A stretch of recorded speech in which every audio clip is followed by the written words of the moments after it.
Welcome, this is Master Prophet Noel teaching you Prophetic Accuracy, Hidden Secrets, Volume 1 and 2 CD set. In this course, you will learn the hidden secrets all prophets must embrace if they truly desire to increase their prophetic accuracy.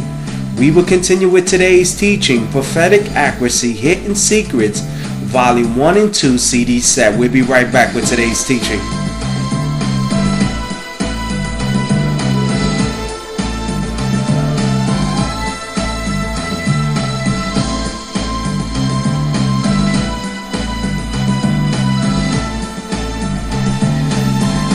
Now, come closer and let me reveal a hidden secret to you that has changed my life.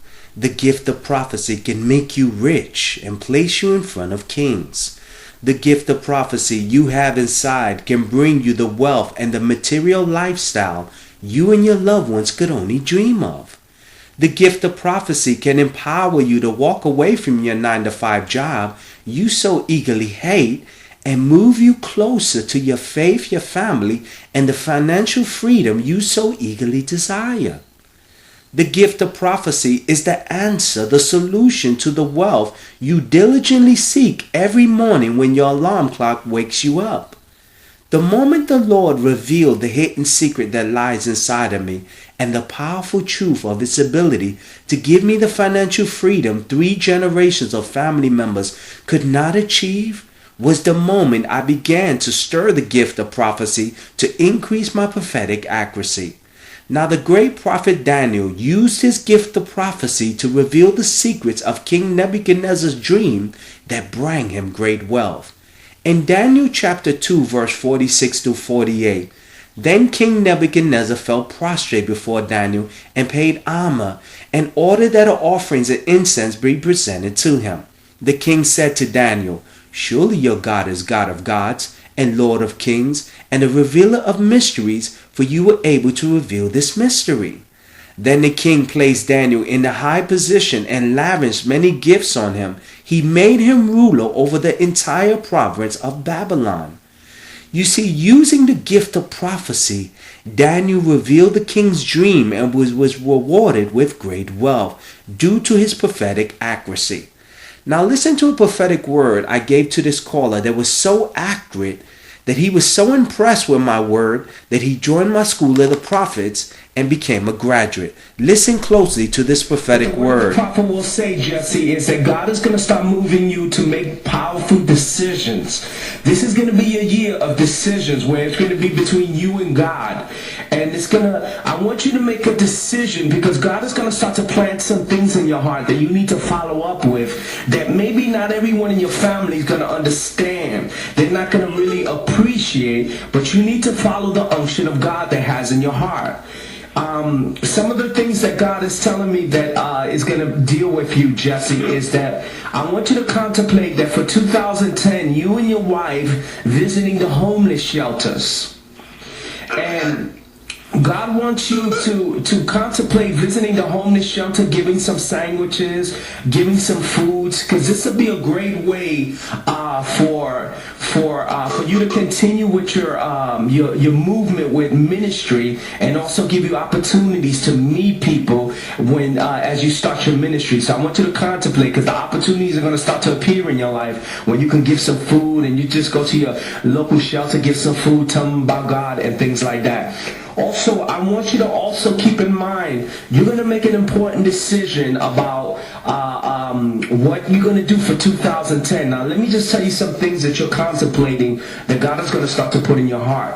Be very careful because you're going to make a decision that has to do with moving to a closer ministry. And it's going to be something that you're going to be contemplating because there's a ministry there you got your eyes on. Do you understand what the prophet is saying? And it's going to be something that you're going to contemplate because you want to enjoy that ministry. You want to be a part of that ministry. But what I want you to keep in mind, there's nothing wrong with you enjoying the ministry and being blessed. But I want you to keep in mind, Jesse, that you have to start your own ministry, because you have to be very careful that a lot of ministers, they'll try to put you under their ministry and they'll stifle your growth. They'll stifle what God has called you to do. Right. So have you and your wife been talking about maybe moving and getting closer to a recognized ministry that that you guys got your eyes on? Yes, we've been contemplating moving, and we were saying, we were going to fellowship, but we talked about that too. We would fellowship with other churches, but I remember what she said a while back, and we talked about, not getting too caught up. Yes. The ministry because of that same thing. Yeah, because what happens, Jesse, this is what happens. When ministers see your giftedness, when they see your potential, what they'll do is they'll bring you into their ministry and they'll siphon your growth. They'll like stagnate the gifts and your abilities. And I've seen this happen to many, many people. That's why I try to tell people that you can enjoy other people's ministries, but you have to grow. You have to start your own. Because I got a guy. Let me give you an example. I got a guy named Danny that started with me when I first started my ministry. And I prophesied to him that he needed to get out of this certain church.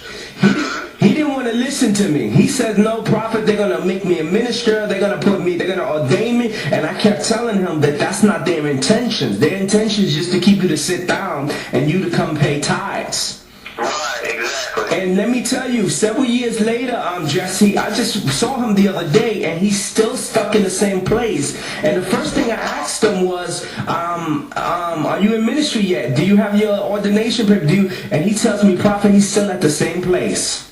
Wow. And we don't want that for you. We want you to take over the world, you and your wife, and we want you guys to make some decisions. Now, God is going to start to put in your heart, Jesse, 1 year. God, you're going to start to see that God is going to make a commitment to you that he's asking 1 year from you, Jesse, 1 year. And in this year of 2010, you have to give him this 1 year so that you can see the movement of God in your life. Because what God is going to do, Jesse, he's going to start to move you to do other things. I know you have plans for 2010.